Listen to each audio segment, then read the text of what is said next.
matinale Tocsin, 7h30, 9h30, à la volée. À la volée, nous sommes très heureux de recevoir aujourd'hui Joséphina Pascal.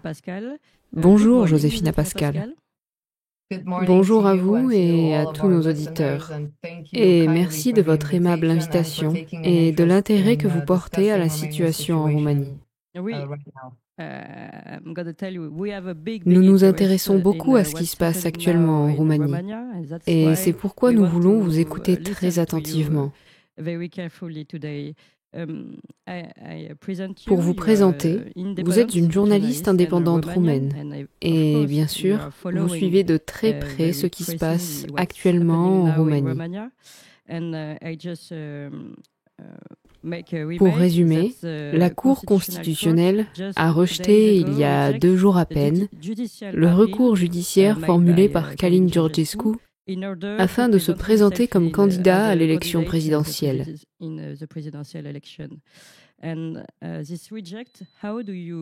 Comment analysez-vous ce rejet ?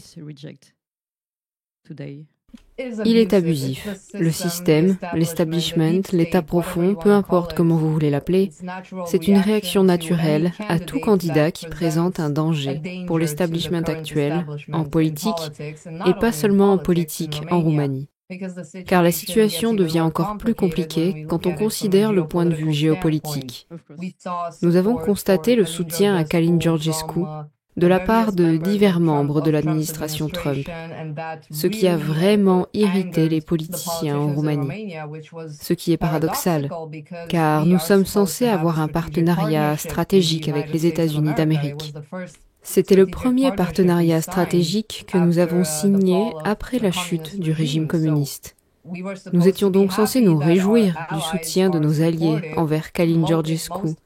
Et surtout, nous devrions écouter le peuple. Personnellement, je n'ai pas voté pour Călin Georgescu au premier tour, qui a été annulé par la Cour constitutionnelle. J'ai voté pour un autre candidat nationaliste. Mais je suis conservatrice, et si telle est la volonté du peuple, et que la volonté du peuple était de faire en sorte que Călin Georgescu se présente au second tour, et comme tous les sondages et tout le soutien l'ont montré, il était en passe de gagner. Donc, en substance, ce qu'ils ont fait il y a quelques jours, en fait hier, car ils l'ont confirmé hier, c'était de prolonger le coup d'État qu'ils avaient fait en décembre 2024. C'était prévisible, mais tout le monde espérait jusqu'à la dernière minute qu'ils respecteraient la Constitution et qu'ils laisseraient le peuple décider s'ils allaient l'évincer par le vote démocratique ou s'ils allaient agir au nom d'acteurs étatiques étrangers, disons, pour bloquer toute chance qu'il se présente. Mais qui voulait le bloquer ? Avez-vous des pistes ? Qui souhaite vraiment le bloquer aujourd'hui ? Comme je l'ai dit, d'un point de vue géopolitique, vous pouvez appeler cela l'establishment bruxellois, si vous voulez, dans l'ensemble. Mais si nous approfondissons la question, d'après ce que j'ai pu découvrir en Roumanie, j'ai établi une chronologie précise de ce que je pense être une ingérence étrangère. Et malheureusement, les acteurs étatiques dont il parlait étaient en fait les responsables français qui ont interféré et sont intervenus en faveur d'un autre candidat. Nous devons donc récapituler un peu. Oui, car c'est très important. Cela concerne notre président et notre gouvernement. Je sais que beaucoup de gens pensent que c'est une accusation folle, mais c'est public. Vous pouvez vous le trouver par vous-même. Ce n'est pas du tout secret. Je suis sûre qu'il y a aussi des transactions secrètes en coulisses. Mais ce qui est public montre qu'il y a eu un soutien étranger et une ingérence étrangère en faveur des autres candidats. Pouvez-vous nous expliquer exactement ce qui s'est passé ? Georgescu s'est qualifié pour le second tour des élections contre Elena Lasconi, qui est, disons, membre du parti soutenu par Soros en Roumanie, qui est libéral, mais aussi marxiste. C'est un mélange des deux. C'est le parti de l'établissement mondialiste. Emmanuel Macron, le 6 décembre, alors que les gens allaient voter au second tour des élections, a en fait montré publiquement son soutien à Elena Lasconi dans une vidéoconférence qu'elle a publiée et qu'il a publiée également. Il a donc été très ouvert sur son soutien envers un autre candidat, le candidat adverse. Le jour du vote, il a critiqué Călin Georgescu, le qualifiant de menace pour la Roumanie et la sécurité de l'Union européenne. Si ce n'est pas une ingérence étrangère directe, je ne sais pas ce que c'est. Et si nous remontons encore plus loin, oui, car maintenant vous dites que c'est normal, que ce n'est pas dans les règles, mais cela ne prouve pas qu'il interfère vraiment et bloque tout à chaque élection. Oui, si nous remontons plus loin, nous allons voir quelque chose d'encore plus suspect. En septembre 2024, la même Elena Lasconi, la candidate adverse à Georgescu, a rendu visite au ministre français des Affaires étrangères et a eu une conversation très bizarre. Elle a en fait demandé au ministre des Affaires étrangères en France d'intervenir dans les élections et de protéger les élections de l'ingérence russe. Alors comment pouvait-elle savoir, bien avant les élections, qu'il y aurait une ingérence russe? Nous n'avons pas encore pu le prouver. Il est question du financement de Georgescu par des personnes qui lui étaient proches, mais rien n'a été établi en rapport avec la Russie. Il n'y a aucune preuve que les Russes aient effectivement contribué au niveau de l'État à saper la démocratie en Roumanie. Mais elle se serait apparemment déjà préparée à ce scénario et aurait demandé une aide étrangère pour les élections. Comment cette aide a-t-elle été fournie? Nous ne pouvons que spéculer. Nous pouvons dire qu'ils interfèrent directement, indirectement, en manifestant leur soutien politique. Mais ce qui est encore plus choquant, c'est qu'il y a quelques jours, le 5 mars, quelques jours avant que Georgescu ne soit définitivement interdit d'exercer, l'ambassadeur de France en Roumanie s'est rendu à la Cour constitutionnelle de Roumanie. Il a donc rencontré quelques juges de la plus haute cour de Roumanie, pas tous, ce qui, encore une fois, est étrange. Donc cela ne ressemblait pas à une visite officielle, bien qu'ils aient essayé de la faire passer pour telle. Il n'a rencontré que 2 juges, le président de la Cour constitutionnelle et un autre juge de la Cour constitutionnelle, qui est clairement contre Georgescu. Ils ont parlé de limiter, essentiellement, les messages en ligne et de protéger la démocratie pendant les élections. Donc, encore une fois, il y a eu une autre discussion à très haut niveau diplomatique sur la manière dont nos élections devraient se dérouler. Quelques jours plus tard, nous avons vu Georgescu être banni. Nous avons également vu Macron, il y a quelques jours, parler de l'ingérence russe dans les élections roumaines, les élections qui ont été annulées. C'est la 3e fois qu'il en parle. Je ne sais pas pourquoi il s'y intéresse autant. Je ne peux que spéculer, mais c'est bizarre, car nous n'avons vu aucun autre dirigeant de pays. Nous n'avons pas vu Trump, nous n'avons pas vu Poutine, nous n'avons pas vu, je ne sais pas, Giorgia Meloni. Nous n'avons vu personne parler directement de Georgescu et des élections en Roumanie de cette manière. Surtout, encore une fois, dans le contexte géopolitique. Alors que Donald Trump tente d'établir la paix en Ukraine en négociant, évidemment, avec son homologue russe. C'est donc un moment très fragile que Bruxelles essaie, je pense, de saboter, car elle a ses propres intérêts, probablement financiers, pour maintenir cette machine à sous et cette, disons, je ne sais même pas quelle boucherie se déroule en Ukraine. Alors, Vous avez dit que vous n'aviez pas vu d'autres chefs d'État, mais nous avons vu Emmanuel Macron et Thierry Breton, qui n'était pas chef d'État, mais chef du Parlement européen, qui a dit « Ce qui s'est passé en Roumanie peut se reproduire en Allemagne et ailleurs ». Thierry Breton est encore une autre preuve, disons, d'ingérence étrangère française.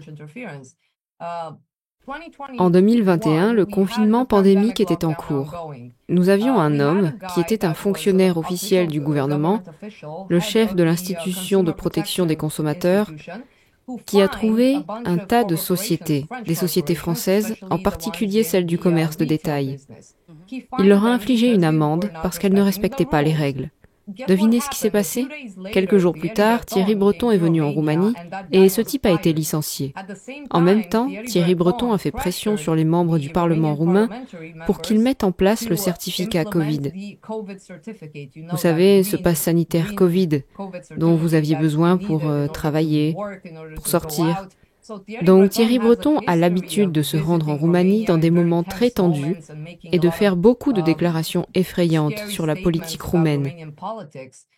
Cette déclaration que vous avez très justement mentionnée sur la façon dont, en gros, les élections ont été annulées, apparemment de manière organisée depuis l'extérieur du pays, et que cela peut être fait en Allemagne, et en fait dans n'importe quel autre pays de l'Union européenne.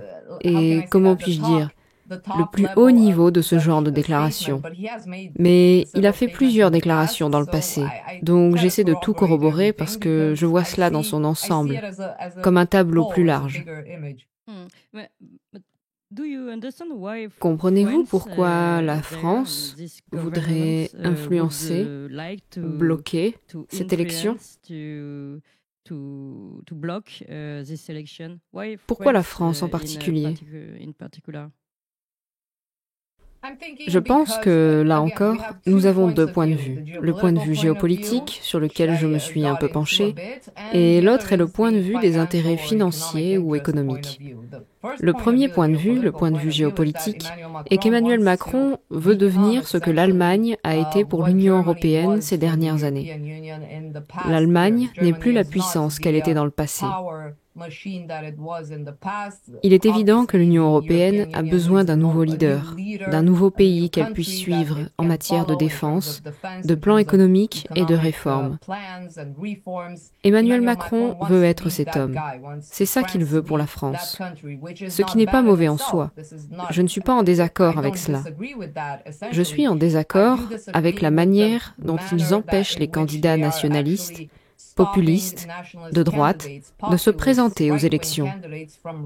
Vous pouvez évidemment discuter et négocier avec n'importe quel dirigeant de pays de l'Union européenne, mais s'ingérer de manière aussi brutale montre que vous ne planifiez pas un programme qui soit utile aux citoyens, pas aux citoyens roumains, en aucune façon. Et puis, d'un point de vue économique, les entreprises françaises ont beaucoup d'intérêt en Roumanie. L'ambassade de France, malheureusement, dans le passé, et quand je dis par le passé, je veux dire il y a des années, a en fait décoré des chefs d'agences de renseignement en Roumanie, a décoré des juges et des procureurs, ce qui est étrange. Imaginez ce scénario. L'ambassade de Roumanie en France commence à décorer le chef de votre agence de renseignement étrangère ou le président de votre Cour suprême. Vous allez vous demander pourquoi. Pourquoi un pays étranger décorerait-il, féliciterait-il et soutiendrait-il les services de renseignement, les services secrets et les juges? Cela pourrait vous laisser facilement penser qu'il y a un autre intérêt ou une sorte d'autre influence en cours. Parce que les agences de renseignement et les juges du pays doivent travailler pour ce pays, pas pour des intérêts étrangers.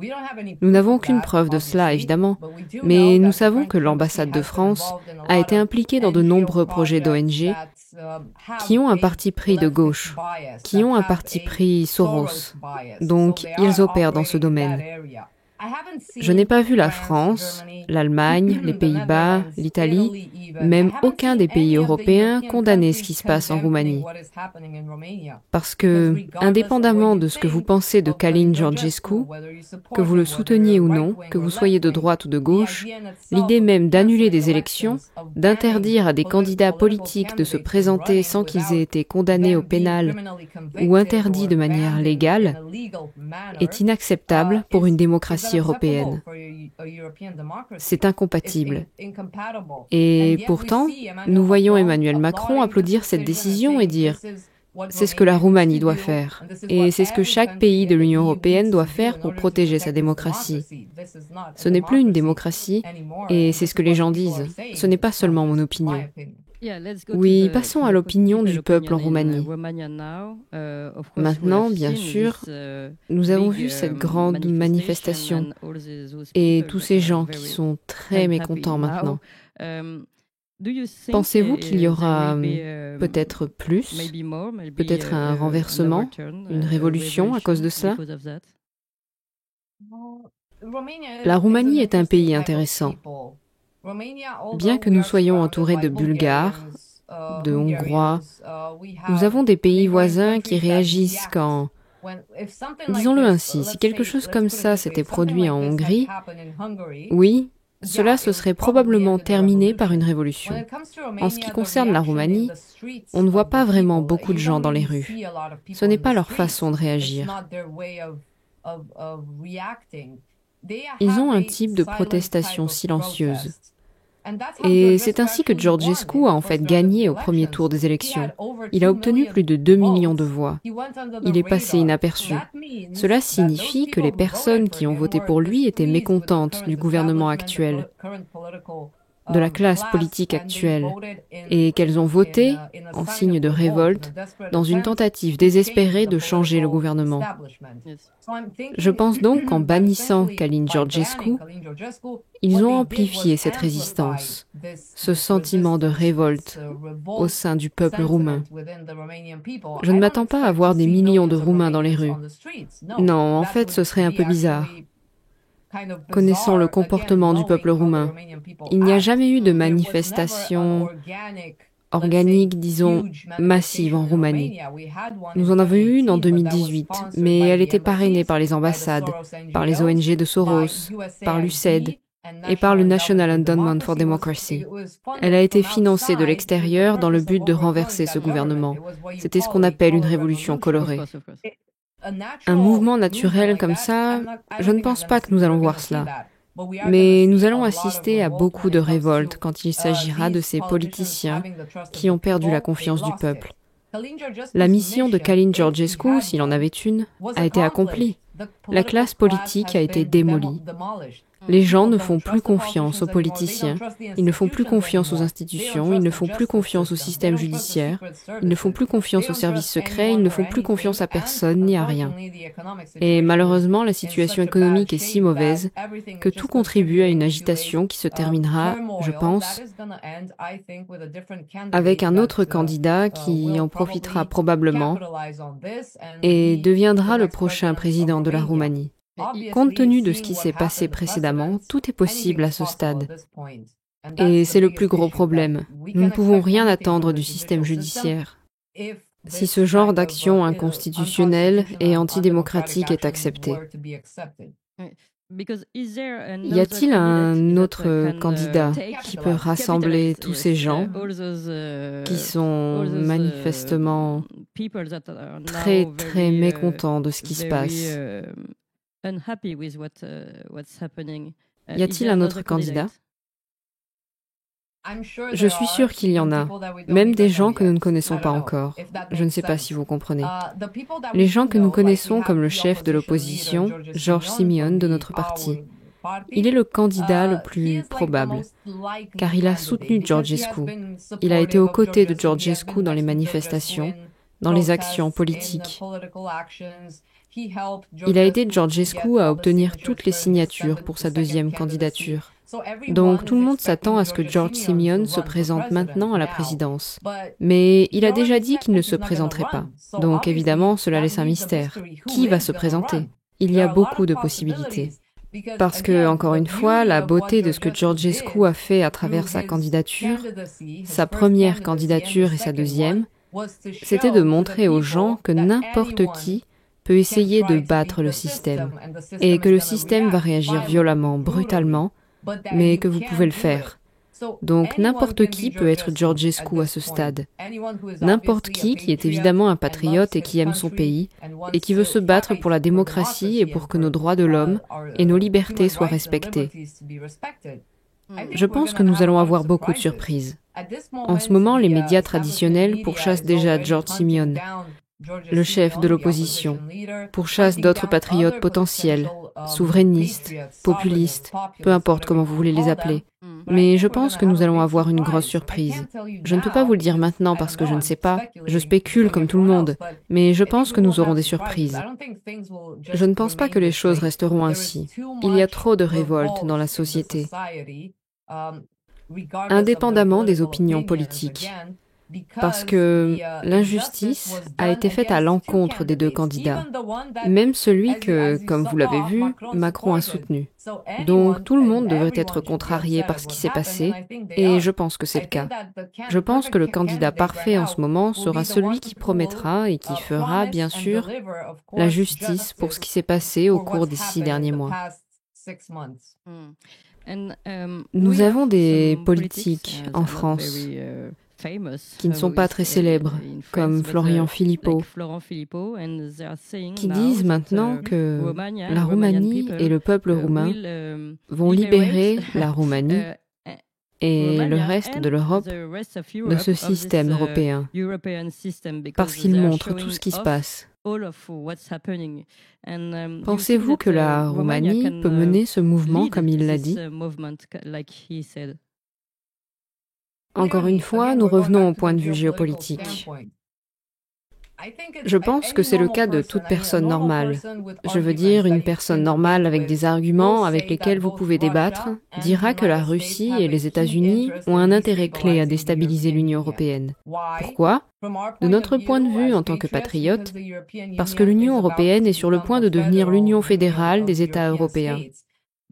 La fédéralisation de l'Union européenne, avec les dirigeants que nous avons actuellement, avec les idées et les concepts de mondialisme qu'ils promeuvent, signifiera la destruction totale de l'Union européenne. Donc, à mon avis, ce dont nous avons besoin pour renaître en tant que nation européenne, en tant que continent et en tant qu'union économique, car les gens oublient sans cesse que l'Union européenne devrait être une union économique. Elle ne devrait pas nous obliger, en tant qu'États membres de l'Union européenne, à adopter la même politique étrangère, la même doctrine militaire, les mêmes unions commerciales, ou de devoir les bloquer avec d'autres pays en dehors de l'Union européenne. Elle ne devrait pas nous obliger à avoir le même système et le même programme éducatif. Non, elle ne devrait pas faire ça. Nous devrions revenir aux racines de l'Union européenne des nations. Ils essaient de fédéraliser l'Union européenne. Macron a d'ailleurs été un fervent partisan de cette idée. Il a commencé avec la gendarmerie européenne et maintenant il continue avec l'armée européenne. Ce n'est pas nécessairement une mauvaise idée en soi, l'armée européenne. Mais l'armée européenne ne sera pas prête avant des décennies. La situation en Ukraine est en cours. Nous devons nous efforcer de mettre fin au bain de sang, à l'hémorragie d'argent, de personnes, de vies perdues. Ils ne s'intéressent pas à cela. Ils veulent prolonger cette guerre. Le chef des services secrets allemands a déclaré que nous devions prolonger la guerre en Ukraine pendant au moins 5 ans et que c'était ainsi que nous nous protégerions. Nous ne pouvons pas penser de cette façon, nous ne pouvons pas prendre des décisions aussi cyniques. Donc oui, ce qui s'est passé en Roumanie en termes d'élections, d'intervention brutale au niveau de l'État ou des affaires étrangères dans les élections en Roumanie est un énorme signal d'alarme pour tous les pays de l'Union européenne, en particulier ceux qui attendent des changements, qui traversent des turbulences. La Pologne aura également des élections en mai, mais regardez la situation en Pologne. Ils arrêtent les membres du parti Droit et Justice, les membres du parti d'opposition, le parti qui soutient actuellement le candidat nationaliste en Pologne. Donc, les choses deviennent assez folles là-bas aussi. Mais je ne pense pas qu'ils iront aussi loin que là où ils sont allés avec la Roumanie, parce que le peuple polonais aura une réaction énorme par rapport au peuple roumain. Intéressant. Et quelques mots, si vous le voulez bien, sur l'étiquette de Călin Georgescu. Tout le monde dit qu'il est de droite. Mais en France et en Europe, Ursula von der Leyen, etc., disent qu'il est d'extrême droite, conspirationniste et bien sûr pro-Poutine. Comment pouvez-vous analyser cela depuis la Roumanie ? Est-ce vrai ? Est-ce qu'il y a ce genre de graduation ? Pouvez-vous expliquer cela ? Si l'on regarde son passé, parce que ces gens qui le critiquent maintenant et qui disent qu'il est soit pro-russe, soit un extrémiste de droite, un nazi ou quelque chose comme ça, ils ne comprennent pas son parcours. Il a travaillé pour l'ONU. Il a en fait participé à ces objectifs et stratégies de développement durable, ceux qu'il défend actuellement. Il connaît donc le côté mondialiste de cet establishment. Et comme je l'ai dit, toutes les idées, comme l'armée européenne ou le développement durable, ne sont pas fondamentalement mauvaises. Tout dépend de la manière dont on les met en œuvre. Ce que Georgescu a fait, c'est en gros quitter ces groupes, ces entités internationales, lorsque les choses ont commencé à mal tourner, lorsque les choses ont commencé à aller dans le sens de ce programme mondialiste. Et c'est tout à fait normal qu'il ait fait cela. Mais vous ne pouvez pas le qualifier d'atout pro-russe, alors qu'il était essentiellement soutenu, là encore, par des membres de l'administration Trump, et non par Trump lui-même, ce qui est tout à fait normal. Il ne devrait soutenir personne. Il est le dirigeant des États-Unis. Il ne peut pas s'immiscer dans la politique étrangère.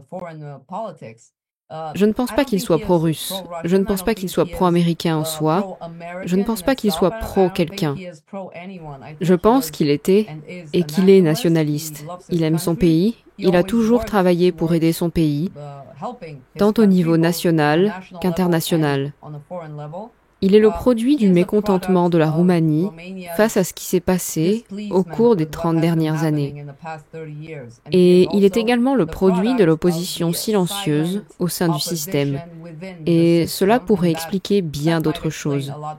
Mais le système actuel, l'establishment actuel, l'État profond, ne veut pas perdre le pouvoir. Et c'est pourquoi on le voit être diffamé comme étant à la fois pro-russe, mais aussi pro-nazi, pro-américain, mais aussi pro-je ne sais quoi, chinois. On le voit être étiqueté de toutes sortes de manières. Comme vous l'avez dit, peu importe que ça ne soit pas cohérent. On ne peut pas être pro-russe et pro-nazi en même temps. On ne peut pas être antisémite et aussi être un compatriote russe. Ça ne marche pas comme ça. Mais ils s'en fichent. Peu importe la cible. Ils y collent ce qu'ils veulent. Cela aurait pu être n'importe qui d'autre. Cela aurait pu être vous si vous vous présentiez à la présidence en Roumanie et que vous étiez un patriote et que vous aimiez votre pays et que vous vouliez négocier en faveur de votre pays. Vous auriez été pro-russe ou pro-nazi et ainsi de suite. C'est la même chose. Nous avons vu cela se produire et nous le voyons se produire aux États-Unis, par exemple avec Donald Trump. Il a perdu les élections de 2020 à cause de l'énorme campagne de dénigrement qu'ils ont lancée contre lui. Et nous nous souvenons de toute la supercherie de la Russie et de la chasse aux sorcières en Russie en 2016. Trump et Poutine ont été dénigrés et attaqués de toutes les manières possibles et accusés de choses horribles qui n'étaient tout simplement pas vraies au final. Mais nous l'avons découvert plus tard, ce qui se produira probablement aussi en Roumanie. Diriez-vous que les Roumains suivent ces étiquettes et ces accusations ? Je pense, mais peut-être que je me trompe, qu'il y a une différence assez importante entre l'Europe de l'Est et l'Europe de l'Ouest sur ce point. Nous devons faire attention à ne pas revenir à l'ère communiste. Donc oui, en gros, ce que vous demandez, c'est si les Roumains sont plus enclins à croire ces histoires sur Georgescu en raison de leur passé sous le communisme. Et s'ils en ont peur. Pas vraiment. Les sondages actuels le placent à 42% ou 44%, quelque part autour de ce chiffre. Cela représente donc près de la moitié des électeurs qui soutiennent Georgescu, ce qui est beaucoup. Et cela explique à nouveau pourquoi ils l'ont bloqué. Car la plupart des gens auraient probablement voté pour lui au second tour. Non, les gens n'y croient plus. Pourquoi ? Parce que nous avons eu la pandémie. On nous a menti pendant la pandémie.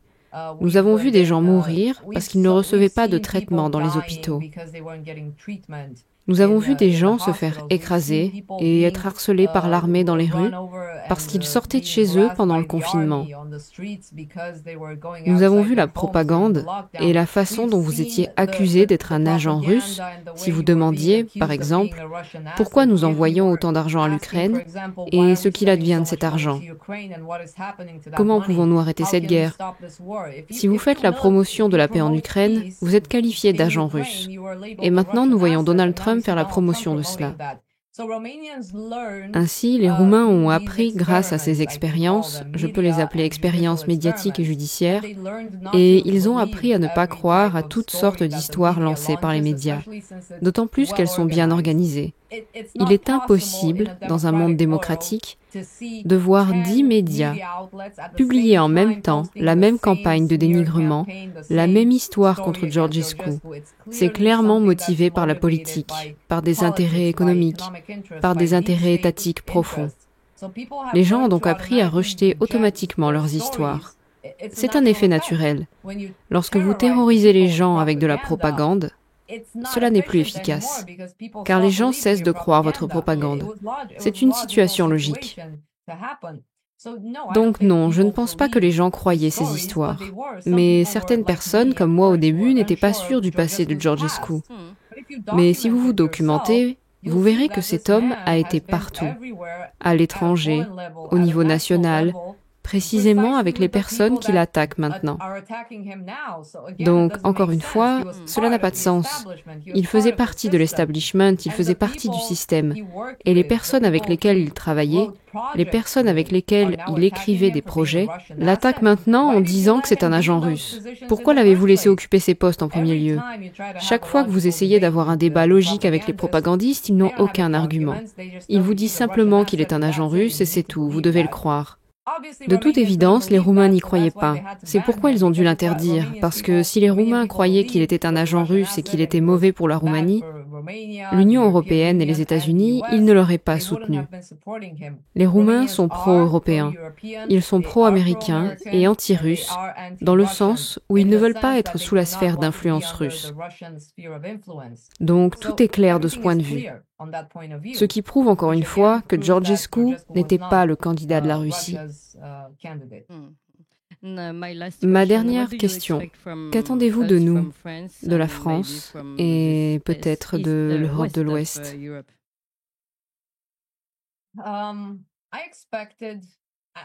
Je n'attends plus rien. Ou ce que j'attends, c'est de ne plus voir les mêmes services secrets français faire des rapports sur nos candidats politiques et les promouvoir partout comme la vérité absolue. Ce n'est pas la vérité absolue. Et si vous voulez mon honnête avis, avec tout le respect que je dois au peuple français, le rapport français des agences de renseignement était complètement nul. Il était basé sur de fausses informations, lancées par nos propres médias roumains. Ce n'était rien, c'était un non-événement, et pourtant ils l'ont promu. Comme vous le savez, regardez, les services secrets français disent ceci et cela. Non, ils ne disaient rien de nouveau, rien de réel. Ils n'ont pas prouvé que la Russie s'était réellement immiscée dans quoi que ce soit, ils n'ont rien prouvé. Ce n'était que de la propagande médiatique. Ce que j'attendais de l'Ouest, c'était qu'ils condamnent ce type de pratique antidémocratique. Je n'ai vu nulle part dans les pays occidentaux de candidats politiques exclus des élections. Ils n'ont pas interdit l'AfD, et c'est normal. Évidemment, on ne peut pas interdire un parti. Ils n'ont pas interdit ces candidats en Autriche, les populistes. Ils n'ont pas interdit les nationalistes français, Marine Le Pen. Elle n'a jamais été interdite. Ils essaient de saboter ceux sous enquête criminelle, oui, mais personne n'est allé jusqu'à interdire des candidats et peut-être même des partis politiques, parce que c'est là que nous allons. Arrêtez de promouvoir cela en Europe de l'Est, car une fois que vous aurez créé ce précédent, cela se produira également dans vos pays. C'est inévitable. Une fois que vous aurez placé la barre si haut en matière d'abus, cela va vous retomber dessus. Et les gens vont perdre confiance dans l'Union européenne et les pays occidentaux. Et nous ne voulons pas cela, surtout dans le contexte géopolitique très tendu actuel. L'Europe doit être unie pour les peuples et pour la démocratie. Merci beaucoup, Josefina Pascal.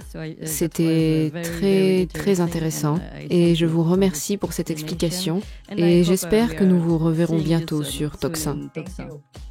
Merci, moi de même, et merci pour tout ce que vous faites pour traiter ce sujet. Je sais que ce n'est pas facile.